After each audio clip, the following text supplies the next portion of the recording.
નમસ્કાર વિદ્યાર્થી મિત્રો, ગુજરાતી યુટ્યુબ ચેનલમાં આપ સૌનું સહૃદય હાર્દિક સ્વાગત છે. વિદ્યાર્થી મિત્રો, આ પીડીએફ જે વ્યક્તિએ બનાવી છે તેના આભાર દર્શન સાથે આપણે આજે અનુસ્વારની સંપૂર્ણ સમજૂતી પ્રાપ્ત કરીશું. ફરીથી આ પીડીએફ બનાવનાર વ્યક્તિનો ખૂબ ખૂબ આભાર. વિદ્યાર્થી મિત્રો, અનુસ્વારની વ્યાખ્યા આપણે જોઈએ તો અનુસ્વાર એટલે સ્વરની પાછળ ઉચ્ચારાતો અનુનાસિક વર્ણ કે તેનું ચિહ્ન. તમે સ્ક્રીન પર જોઈ શકો છો. આ રીતે શબ્દની ઉપર અનુસ્વાર એટલે એક નાની બિંદી મૂકવામાં આવે છે. જેવી રીતે બહેનો અહીંયા કપાળ ઉપર અહીંયા ભ્રમણની મધ્યમાં તિલક કરે છે, બિંદી લગાવે છે, ચાંદલો લગાવે છે. એ રીતે હંમેશા અનુસ્વાર વિદ્યાર્થી મિત્રો શબ્દની ઉપર જ મૂકવામાં આવે છે. તમે સ્ક્રીન પર જોઈ શકો છો મંથન, તો મ ઉપર અનુસ્વાર છે. બરાબર. આગળ આપણે જોયું કે અનુનાસિક વર્ણ છે એટલે આપણે એને ન પણ લખી શકીએ. મંથન એની સામે ન પણ લખેલો છે આપણે. એ રીતે બિંબ, તો બિંબ. આગળ જોઈએ આપણે વ્યંજન પૂર્વેનું અનુનાસિક ઉચ્ચારણ પર અનુસ્વાર રૂપે દર્શાવાય છે. અનુસ્વારની આપણે વ્યાખ્યા જોઈએ તો નાસિકામ અનુસરતી ઇતિ અનુનાસિકઃ, અર્થાત નાસિકા એટલે કે નાક દ્વારા વ્યક્ત થતું ઉચ્ચારણ અનુનાસિક ઉચ્ચારણ કહેવાય છે અને તે અનુસ્વારના ચિહ્ન દ્વારા દર્શાવવામાં આવે છે. હવે આપણે જોઈએ વર્ગીય વ્યંજનોમાં અનુનાસિક વ્યંજનની ભૂમિકા. વિદ્યાર્થી મિત્રો, તમે અહીંયા સ્ક્રીન પર જોઈ શકો છો. વર્ગ જોઈએ તો ક, ખ, ઘ, ગ અને અંગ એ અનુનાસિકોમાં આપણે જોઈએ તો ગંગા, પતંગ. તમે સ્ક્રીન પર ધ્યાન આપજો. એ રીતે ચ, છ, જ, ઝ ને અંગ. તો મંજન, કંચન. ટ, ઠ, ડ, ઢ અને અણ. તો પંડિત ને ઠંડી. ત, થ, દ, ધ, ન એટલે સિંધુ અને મંથન. પ, ફ, બ, ભ, મ કંપન અને કુંભાર. બરાબર. હવે આપણે જોઈએ અવર્ગીય વ્યંજનોમાં ય, ર, લ, વ, સ, શ, સ, હ, અળ, ક્ષ અને જ્ઞ. તો અનુનાસિકત્વના પ્રકાર છે એ આપણે જોઈએ. સ્વરનું અનુનાસિકત્વ, તો એમાં ઊંટ, ઊંધું, ઈંટ. નંબર 2, વ્યંજનનું અનુનાસિકત્વ, તો કંકણ, આંતરિક અને સુંદર. આંતરિક, આંતરિક બંને રીતે લખી શકાય છે. અહીં અનુસ્વાર અનુનાસિક વ્યંજન છે. એ જ રીતે આંતરડું અને આંતરડું ન લખી શકાય. બરાબર. આંતરડું એ લખાય, ઉપર અનુસ્વાર મૂકી શકાય, પણ આપણે એને ન અને ત જોડતા નથી. આંતરડું ન લખી શકાય. અહીં અનુસ્વાર અનુનાસિક સ્વર છે. જ્યાં જ્યાં અનુસ્વારને સ્થાને અડધો અનુનાસિક વ્યંજન મૂકી શકાય ત્યાં ત્યાં અનુસ્વાર અનુનાસિક વ્યંજન જ હોય, અને જ્યાં અનુસ્વારને સ્થાને બીજું કોઈ અનુનાસિકતા દર્શાવતું ચિહ્ન ન મૂકી શકાય ત્યાં અનુસ્વાર સાનુનાસિક સ્વર જ હોય. હવે અનુસ્વાર અને હસ્વ દીર્ઘની પરખ આપણે જોઈએ તો જ્યાં અનુસ્વારને બદલે અનુનાસિક વ્યંજન મૂકી શકાતો હોય ત્યાં ઈ કે ઉ, બરાબર, નાનો ઈ કે નાનો ઉ હસ્વ હોય. આવા શબ્દોમાં અનુસ્વાર જોડાક્ષરની રચના કરે છે. એટલે કે જોડાક્ષર પૂર્વે આવતા ઈ કે ઉ હસ્વ લખવા. આપણે ઉદાહરણ જોઈએ તો તમને વધારે ખ્યાલ આવે. કિંતુ, પિંડ, ચિંતા, સુંદર અને ઘુમ્મટ. તમે જોઈ શકો છો અહીંયા નાનો ઈ અને નાનો ઉ છે. બરાબર, જેને આપણે હસ્વ કહીએ છીએ કે હસ્વ ઉ કહીએ છીએ. હવે જોઈએ જ્યાં અનુસ્વારને બદલે અનુનાસિક વ્યંજનનું ચિહ્ન મૂકી શકાતું નથી ત્યાં અનુસ્વારવાળા મોટો ઈ કે મોટો ઉ, જેને આપણે દીર્ઘ તરીકે ઓળખીએ છીએ, એ મુકાય છે. તમે જોઈ શકો છો અહીંયા સ્ક્રીન પર ધ્યાન આપજો. છીંક, પીછું, ભીંત, રીંછ, ઊંટ, ફૂંક, સૂંઠ અને હૂંફ. બરાબર. હવે અવર્ગીય વ્યંજનોમાં અનુસ્વારનું ઉચ્ચારણ આપણે જોઈએ તો ય, ર, લ, વ ની પૂર્વે અનુસ્વાર આવે ત્યારે ય, ર, લ, વ એ વિકલ્પે બેવડાય છે. જેમ કે સંયમ, સંરક્ષણ, સંલાપ અને સંવાદ તમે જોઈ શકો છો અહીંયા સ્ક્રીન ઉપર. એ જ રીતે સ, શ, સ અને હ ની પૂર્વે એટલે કે પહેલાં અનુસ્વાર આવે ત્યારે અનુસ્વારનો ઉચ્ચાર વ કરવો. વ હલંત છે, બરાબર? તમે અહીંયા સ્ક્રીન પર જોઈ શકો છો. અંશ, વંશ, હંસ, હિંસા, કંસ, સિંહ, બરાબર? દ્રષ્ટા, સંશય, સંસાર, સંહાર. અહીં અનુનાસિક ઊ અડધાથી ઓછો બોલાય છે અને પૂર્વ સ્વર અનુનાસિક બને છે. હવે અંશના અંશ અને અંશ આ બંને ઉચ્ચારણો સાચા છે. તમે સ્ક્રીન પર જોઈ શકો છો અંશ અને અંશ બંને ઉચ્ચારણો સાચા છે. હવે આપણે જોઈએ તો ય, ર, લ, વ, સ, શ, સ, હ પહેલાં આવતા અનુસ્વારને બદલે અનુનાસિક મુકાતો નથી. તમે જોઈ શકો છો. હવે આપણે જોઈએ અનુસ્વારના જે બે પ્રકાર છે એને આપણે જોઈએ છીએ, તીવ્ર અનુસ્વાર અને કોમળ અનુસ્વાર. હવે અર્ધ અનુનાસિક વ્યંજન જેટલા ઉચ્ચારણને તીવ્ર અનુસ્વાર કહે છે. અનુસ્વારનું ઉચ્ચારણ ઘણું ઓછું હોય તેને કોમળ અનુસ્વાર કહીએ છીએ. તમે જોઈ શકો છો અહીંયા ચંદ્ર આ તો તીવ્ર અનુસ્વાર છે, બરાબર? જેને આપણે મૂકીએ છીએ અને આપણે બોલીએ પણ છીએ. હવે ચાંદ કોમળ અનુસ્વાર છે. બિંદુ અને બુંદ, પંખ અને પાંખ, ઉંદર અને ઊંટ, મુંબઈ અને મૂંઝવણ, શાંત અને સાંજ. તો અહીંયા તીવ્ર અનુસ્વાર અને કોમળ અનુસ્વાર બંનેના ઉદાહરણો આપેલા છે. હવે વીંટી તમે સ્ક્રીન પર ધ્યાન આપજો. વીંટી એ બરાબર પણ વિનંતી ન લખાય, બરાબર? એને આપણે ન જોડતા નથી. એ રીતે ટૂંકમાં આ બરાબર છે, સાચું છે, પણ ટૂંકમાં ન લખાય. કવિકાંત અને રહેટ્યોકાંત, બરાબર? લેખન સમાન છતાં અનુસ્વાર ભેદ અને અર્થભેદ પણ છે, બરાબર? અહીંયા કવિકાંત અને રહેટ્યોકાંત, બરાબર? અહીંયા કવિકાંત એ એક નામના અર્થમાં છે. કવિકાંત, બરાબર? ગુજરાતી સાહિત્યના ખંડકાવ્યના સર્જક કહી શકાય, મણિશંકર રત્નજી ભટ્ટ કાંત. અને બીજું છે અને રહેટ્યોકાંત, તો અહીંયા કાર્યના સંદર્ભમાં છે, બરાબર? ક્રિયાના સંદર્ભમાં છે. પહેલું જે કાંત છે એ નામના સંદર્ભમાં છે અને બીજું જે છે એ ક્રિયાના સંદર્ભમાં છે. એટલે કે અહીંયા લેખન સમાન છતાં અનુસ્વાર ભેદ અને અર્થભેદ પણ છે. હવે આપણે એના નિયમ જોઈએ તો તમને વધારે ખ્યાલ આવશે. તીવ્ર અનુસ્વારવાળા ઈ, ઉ એ દીર્ઘ કરવા, બરાબર? મોટો ઈ છે અહીંયા અને મોટો ઉ છે, બરાબર? તો મીંડું, ખીંટી, પૂંછ અને ગૂંચ. બીજો નિયમ જોઈએ આપણે આગળ જોઈએ તો વિકારી અને અવિકારી અંગો અનુસ્વારમાં પણ ભેદ થતો હોય છે. તો એમાં ભાષાના અંગો વિકારી અને અવિકારી એમ બે પ્રકારના હોય છે. વિકારી અંગો કાં તો લિંગભેદ દર્શાવે છે અથવા તો વચનભેદ દર્શાવે છે. તમે જોઈ શકો છો છોકરો એ પુલ્લિંગ એક વચન અને છોકરું નપુંસકલિંગ એક વચન, બકરા પુલ્લિંગ બહુવચન અને બકરા નપુંસકલિંગ બહુવચન. હવે અનુસ્વાર વગર અને અનુસ્વાર સાથે આવા અંગોને આપણે જોઈએ તો તમને ખ્યાલ આવશે. સસલા દોડતા હતા પુલ્લિંગ બહુવચન છે, બરાબર? દાંત ખાટા થયા પુલ્લિંગ બહુવચન છે. બોર ખાટા હતા એ નપુંસકલિંગ અને બહુવચન છે, બરાબર? પહેલાં નંબર 2માં તમે જુઓ તો ખાટા પર અનુસ્વાર નથી અને નીચે બીજું વાક્ય આપ્યું છે એમાં ખાટા પર અનુસ્વાર છે. બકરા ચરતા હતા પુલ્લિંગ બહુવચન છે અને બકરા પર અનુસ્વાર મૂક્યું છે ચરતા હતા એ નપુંસકલિંગ બહુવચન છે, બરાબર? તો બકરા અને ચરતા અને હતા ત્રણેય શબ્દ પર અનુસ્વાર છે.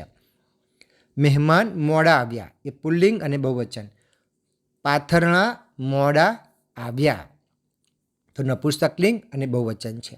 તો નિયમ આપણે એ રીતે તારવી શકીએ કે વિકારી અંગોનું આકારાંત અંગ હંમેશા પુલ્લિંગ બહુવચન દર્શાવે, જ્યારે આકારાંત અંગ હંમેશા નપુંસકલિંગ બહુવચન દર્શાવે છે. એટલે કે જે અંગો વિકારી હોય અને નપુંસકલિંગ દર્શાવતા હોય તેમના અંતે આવતો ઉ, નાનો ઉ અનુસ્વાર જ હોય અને એ એક વચન જ દર્શાવે. હવે જે અંગોને અંતે અનુસ્વાર વગરનો આ હોય તે વિકારી અંગોમાં પુલ્લિંગ બહુવચન દર્શાવે અને અનુસ્વારવાળો આ હોય તે વિકારી અંગોમાં નપુંસકલિંગ બહુવચન દર્શાવે. વિદ્યાર્થી મિત્રો, તમે જુઓ અનુસ્વાર ક્યાં મૂક્યો છે ને ક્યાં નથી મૂક્યો એ. હવે આપણે આગળ જોઈએ. હવે અનુસ્વારના નિયમો જે છે એમાં વાક્યમાં પ્રયોગ આપણે જોઈએ તો તમને વધારે ખ્યાલ આવશે. એમાં નિયમ નંબર 1, અનુસ્વાર અષ્ટક ત્રીજા ચરણની પહેલી પંક્તિ. તો એમાં ચાવીરૂપ શબ્દ પુલ્લિંગ હોય તો એક વચનમાં, બહુવચનમાં કે માનાર્થે બહુવચનમાં અનુસ્વાર ન મુકાય. બરાબર. કિશોર ગયો અને કિશોરભાઈ ગયા માનાર્થે બહુવચન છે. બરાબર. પુલ્લિંગની વાત કરીએ છીએ અહીંયા. પેલો માણસ ગયો, પેલા માણસો ગયા બહુવચન. હવે નિયમ નંબર 2, અનુસ્વાર અષ્ટક ત્રીજા ચરણની પહેલી અને બીજી પંક્તિમાં ચાવીરૂપ શબ્દ સ્ત્રીલિંગ હોય તો એક વચનમાં અનુસ્વાર ન આવે. જેમ કે નિરાલી આવી. બરાબર. પરંતુ માનાર્થે બહુવચનમાં અનુસ્વાર આવે. જેમ કે નિરાલી બહેન આવ્યા, તો આવ્યા શબ્દ પર અનુસ્વાર છે. મજાકમાં કે વ્યંગ્યાર્થે બહુવચનમાં પણ અનુસ્વાર આવે છે. ઉદાહરણ જોઈશું તો તમને વધારે ખ્યાલ આવશે. તમને સ્ક્રીન પર જુઓ. આ આવ્યા અમારા ડાહ્યા મણિબા. બરાબર. તો અમારા અને આવ્યા ડાહ્યા આની પર અનુસ્વાર છે. અનેક અર્થે બહુવચનમાં અનુસ્વારની હાજરી અને ગેરહાજરી બંને હોઈ શકે છે. જેમ કે છોકરી આવી અને છોકરીઓ આવી અનેક અર્થે બહુવચન છે. અહીંયા આપણે અનુસ્વાર મૂકેલો નથી. ગીતા ગઈ, ગીતા રેખા અને અમી ગયા. અહીંયા અનેકાર્થે એટલે કે બહુવચન અહીં અનુસ્વાર મૂકેલો છે. બરાબર. એટલે મૂકવો જ પડે એમ. વધુ આપણે સ્પષ્ટતા કરીએ તો તમને વધારે ખ્યાલ આવે. શ્રી રાજીવ ગાંધી વડાપ્રધાન હતા. શ્રીમતી ઇન્દિરા ગાંધી વડાપ્રધાન હતા. બરાબર. તો અહીંયા તમે એકમાં જોઈ શકો છો વિદ્યાર્થી મિત્રો, પુલ્લિંગ અને સ્ત્રીલિંગની વાત અહીંયા કરેલી છે. પૂજ્ય ગાંધીજી લોકલાડીલા નેતા હતા. બરાબર. બીજું વાક્ય, શ્રીમતી વિદ્યા ગૌરી નીલકંઠ ગુજરાતના પ્રથમ સ્ત્રી સ્નાતક હતા. તો અહીંયા પણ એ જ નિયમ લાગુ પડે છે, પુલ્લિંગ અને સ્ત્રીલિંગવાળો. હવે નિયમ નંબર 3 જોઈએ. અનુસ્વાર અષ્ટક પ્રમાણે ચરણ 4 અને 5માં ચાવીરૂપ શબ્દ નપુંસકલિંગ હોય તો એકવચન અને બહુવચન બંનેમાં અનુસ્વાર આવે. યાદ રાખો, ચાવીરૂપ શબ્દ નપુંસકલિંગ હોય તો એકવચન અને બહુવચન બંનેમાં અનુસ્વાર આવે. આપણે ઉદાહરણ જોઈએ તો તમને વધારે ખ્યાલ આવશે. એક વચનનું ઉદાહરણ છે, આ મારું ઘર છે. બરાબર. આ બે મારા ઘર છે. બીજું વાક્ય, કચેરીનું નવું મશીન બગડી ગયું. કચેરીના 3 નવા મશીન બગડી ગયા. નંબર 3, વૃક્ષ પર બેઠેલું પંખી ઉડ્યું અને વૃક્ષ પર બેઠેલા પંખીઓ ઉડ્યા. નંબર 4, જૂનું ઝૂંપડું પડી ગયું. જૂના ઝૂંપડા પડી ગયા. બરાબર. એટલે તમે જોઈ શકો છો કે નપુંસકલિંગ હોય તો એકવચન અને બહુવચન બંનેમાં અનુસ્વાર આવે છે. નિયમ નંબર 4 જોઈએ. ચાવીરૂપ શબ્દ નપુંસકલિંગનો હોય અને એકવચનમાં હોય અને એનો પૂર્વાક્ષર પહેલો અક્ષર આકારાંત હોય તો સંબંધિત પદો ઉપરાંત અનુસ્વાર નહીં આવે. ઉકારાંત હોય તો આવે. યાદ રાખજો. બરાબર. આકારાંત હોય તો અનુસ્વાર નહીં આવે અને ઉકારાંત હોય તો આવે. ઉદાહરણ જોઈએ તો તમને વધારે ખ્યાલ આવશે. મારું આ પુસ્તક ઘણું ઉપયોગી છે. બરાબર. તો અહીંયા તમે જોઈ શકો છો, મારું આ પુસ્તક ઘણું ઉપયોગી છે. નંબર 2, મારા આ પુસ્તકનો કોઈ ઉપયોગ નથી. બરાબર, મારા આ પુસ્તકનો કોઈ ઉપયોગ નથી. તમને ખ્યાલ આવી ગયો હશે. હવે આપણે જોઈએ નિયમ નંબર 5. ચાવીરૂપ શબ્દ નપુંસકલિંગનો હોય અને બહુવચનમાં હોય અને એનો પૂર્વાક્ષર આકારાંત હોય તો પણ સંબંધિત પદો ઉપર અનુસ્વાર આવશે. ઉદાહરણ પરથી તમને વધારે ખ્યાલ આવશે. મારા બધા પુસ્તકોને કબાટમાં ગોઠવી દો. બગીચામાં ઘણા બધા બાળકો રમી રહ્યા છે. હવે નિયમ નંબર 6 જોઈએ. પુલ્લિંગ, સ્ત્રીલિંગ અને નપુંસકલિંગ એ પૈકી ત્રણેય પૈકી કોઈ પણ 2 કે 3 લિંગના શબ્દો એક જ વાક્યમાં કર્તા કે કર્મરૂપે આવે, સાથે આવે ત્યારે સર્વનામ, વિકારી વિશેષણ, ક્રિયાપદ વગેરે પર અનુસ્વાર આવે. ફરી વાંચું છું નિયમ, ધ્યાન આપજો વિદ્યાર્થી મિત્રો. પુલ્લિંગ, સ્ત્રીલિંગ અને નપુંસકલિંગ એ 3 પૈકી કોઈ પણ 2 કે 3 લિંગના શબ્દો એક જ વાક્યમાં કર્તા કે કર્મરૂપે આવે, સાથે આવે કર્મરૂપે સાથે આવે ત્યારે સર્વનામ, વિકારી વિશેષણ, ક્રિયાપદ વગેરે પર અનુસ્વાર આવે. ઉદાહરણ પરથી તમને વધારે ખ્યાલ આવશે. જુઓ, વર્ગમાં ઉત્તીર્ણ થયેલા ભાઈ બહેનોમાં 30 બહેનો અને 20 ભાઈઓ હતા. નંબર 2, આ મકાન, ટેબલ, ખુરશી અને કબાટ નવા છે. નંબર 3, મેળામાં ઘણા સ્ત્રી પુરુષો અને બાળકો એકઠા થયા હતા. બરાબર. હવે નિયમ નંબર 7 જોઈએ આપણે. પુલ્લિંગ, સ્ત્રીલિંગ અને નપુંસકલિંગના શબ્દો એક વાક્યમાં સાથે આવતા હોય પણ તે એકસાથે બહુવચનમાં કર્તા કે કર્મ તરીકે ન હોય પણ વિકલ્પે આવતા હોય તો વાક્યમાં છેલ્લી સંજ્ઞા જે લિંગ અને વચન હોય તેના આધારે ક્રિયાપદ પર અનુસ્વાર આવે અથવા ન આવે. યાદ રાખજો. બરાબર. નંબર 1, નિશિત કે નીલા કે બાળક ગયું. નંબર 2, નિશિત અથવા બાળક કે નીલા ગઈ. નીલા કે બાળક અથવા નિશિત ગયો. નીલા કે બાળક અથવા નિશિતભાઈ ગયા. માનાર્થે બહુવચન છે. બરાબર. અહીંયા નિશિતભાઈ ગયા.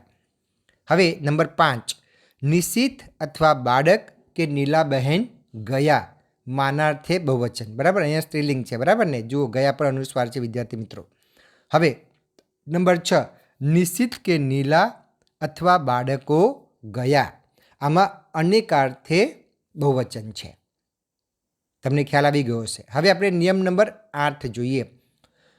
નિયમ નંબર 7માં આપણે જોયું કે દર્શાવેલા વાક્યોમાં ક્રિયાપદની પહેલાં જો કોઈક, કશુંક, બધું અથવા એવું બધું આ પદો આવે તો ક્રિયાપદ નપુંસકલિંગ એક વચનમાં જ આવે. ઉદાહરણ જોઈએ તો તમને વધારે ખ્યાલ આવશે. નંબર 1, બિપિનભાઈ કે મીનાબહેન કોઈક ગયું.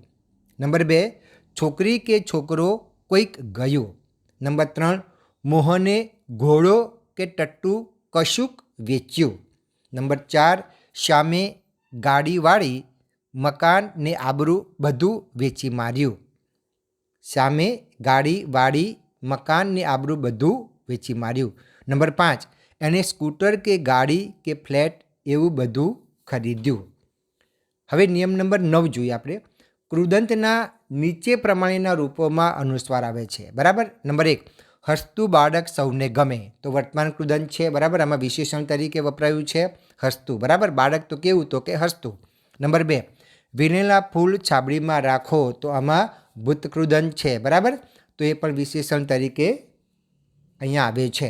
નંબર 3, ધારેલું કામ ન થયું. તો અહીંયા ભૂતકૃદંત છે. એ પણ વિશેષણ તરીકે આવે છે.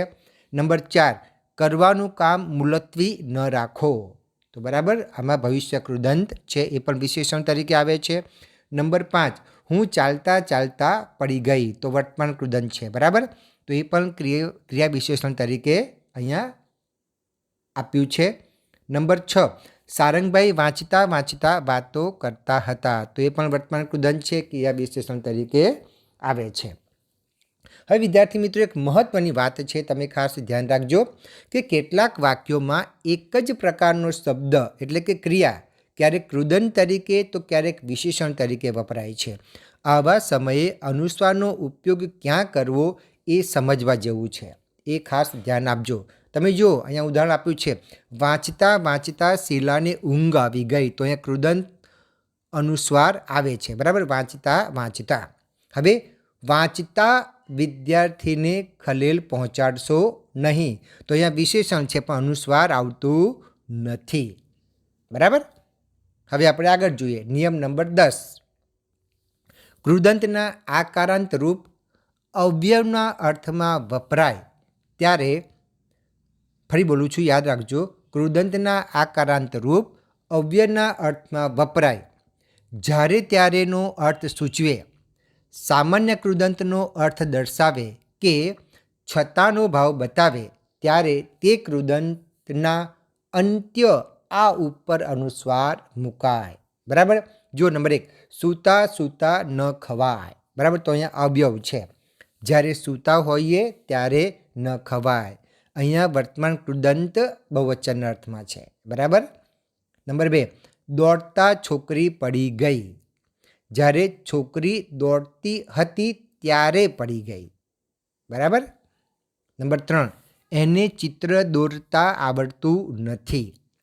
નંબર 4, ઘણો વખત થયા હું તેમને મળ્યો નથી.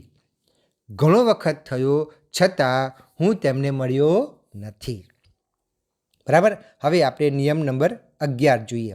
કેટલાક અવયવોમાં પણ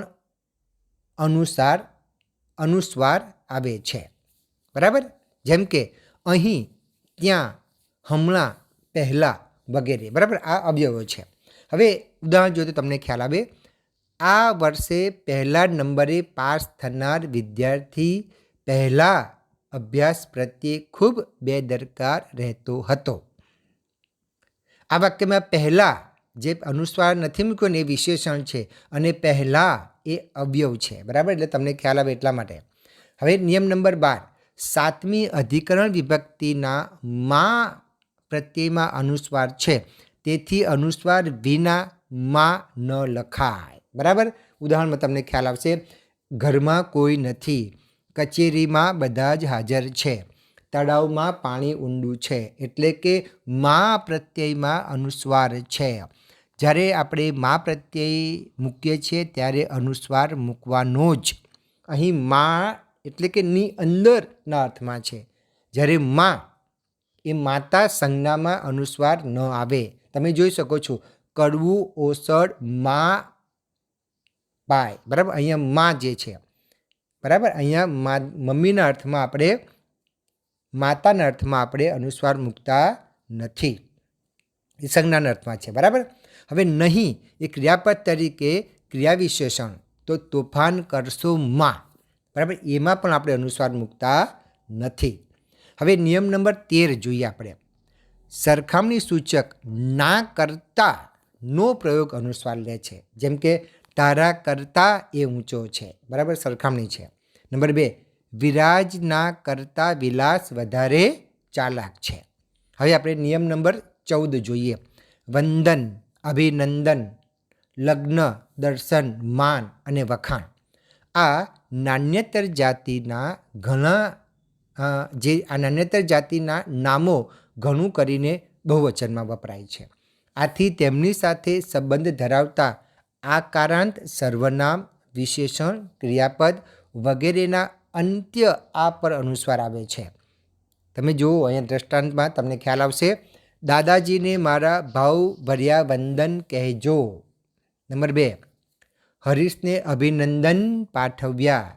નંબર 3, નીલાના લગ્ન વહેલા થઈ ગયા. વહુના માન વધ્યા. ભક્તને પ્રભુના દર્શન થયા. શિક્ષકે તેના ઘણા વખાણ કર્યા, બરાબર. હવે ખાસ જોઈએ આપણે, મહત્વનું છે, યાદ રાખજો. અનુસ્વારને બહુધા નપુંસકલિંગ પર જ પ્રેમ છે, પ્રીતિ છે. તેથી અનુસ્વાર પોતે પણ નપુંસકલિંગનો જ છે એવું રખે માની લેતા. એવું તમે માનતા નહીં. એણે પોતાનું સ્થાન બે જગ્યાએ ચોક્કસ નિશ્ચિત કર્યું છે. તે પુલ્લિંગ પણ છે અને નપુંસકલિંગ પણ છે. અનુસ્વાર કર્યું અને અનુસ્વાર કર્યો એમ બંને રીતે કહેવાય છે. બરાબર, બંને રીતે આપણે એનો ઉપયોગ કરીએ છીએ. બીજી પણ એક મહત્ત્વની વાત યાદ રાખવા જેવી છે.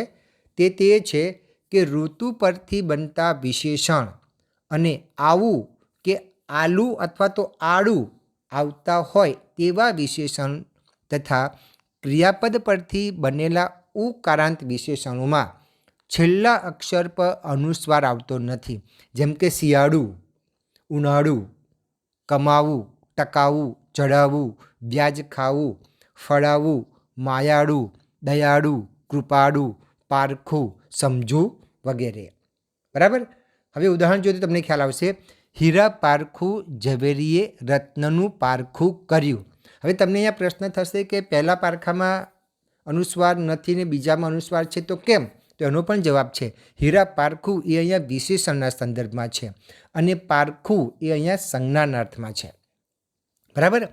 એટલે તમને ખ્યાલ આવશે. હીરા પારખું શબ્દ પરથી પારખવું પરથી બનેલું વિશેષણ છે, જ્યારે પારખું શબ્દ પારખવું પરથી બનેલી સંજ્ઞા છે. બરાબર. તો વિદ્યાર્થી મિત્રો, અહીંયા આપણે આ અનુસ્વારની જે ચર્ચા છે એ પૂર્ણ કરીએ છીએ. ફરી વખત વિદ્યાર્થી મિત્રો, આપણે આ PDF જે પણ વ્યક્તિએ બનાવી છે એનો આપણે આભાર માનીએ છીએ. બરાબર. તો વિદ્યાર્થી મિત્રો, અહીંયા મારો વિડીયો પૂર્ણ કરું છું. આશા રાખું છું કે આ વિડીયોમાંથી આપણને ઘણી ઉપયોગી માહિતી પ્રાપ્ત થઈ હશે. બરાબર. વિદ્યાર્થી મિત્રો, જો તમે મારી YouTube ચેનલ પર નવા આવ્યા હો તો મારે તમને ખાસ કહેવાનું કે મારી YouTube ચેનલમાં આપણે ધોરણ 1 થી 12 ગુજરાતી વિષયને લગતા અભ્યાસ, સ્વાધ્યાય, વ્યાકરણ, ગદ્યાર્થ ગ્રહણ, પદ્યાર્થ ગ્રહણ, અર્થ વિસ્તાર, સંક્ષેપીકરણ, અહેવાલ લેખન, વાદાત્મક ગદ્ય, ભાવાત્મક ગદ્ય, અરજી લેખન, શાળામાં કાર્યક્રમનું આયોજન કેવી રીતે કરી શકાય તેના વિડીયો, સાથે સાથે નાટક, ગરબા, આ બધા જ વિડીયો આપને મારી એકમાત્ર YouTube ચેનલમાં મળી રહેશે. વિદ્યાર્થી મિત્રો, તમારે ચેનલને સબસ્ક્રાઈબ કરવાની છે અને સબસ્ક્રાઈબ કર્યા બાદ તમે પ્લેલિસ્ટમાં જઈને જોઈ શકશો. મેં બધાના અલગ અલગ પ્લેલિસ્ટ બનાવીને મૂકેલા છે. વિદ્યાર્થી મિત્રો, જો તમને ગુજરાતી વિષયમાં કંઈ મુશ્કેલી પડે તો તમે નીચે કોમેન્ટ બોક્સમાં કોમેન્ટ પણ કરી શકો છો. તો અહીંયા મારો વિડીયો પૂર્ણ કરું છું. ફરી વખત આપણે નવા ટોપિક સાથે ફરી મળીશું. ત્યાં સુધી આપની રજા લો. ફરી વખત આ PDF બનાવનાર વ્યક્તિનો આપણે ખૂબ ખૂબ આભાર માનીએ છીએ.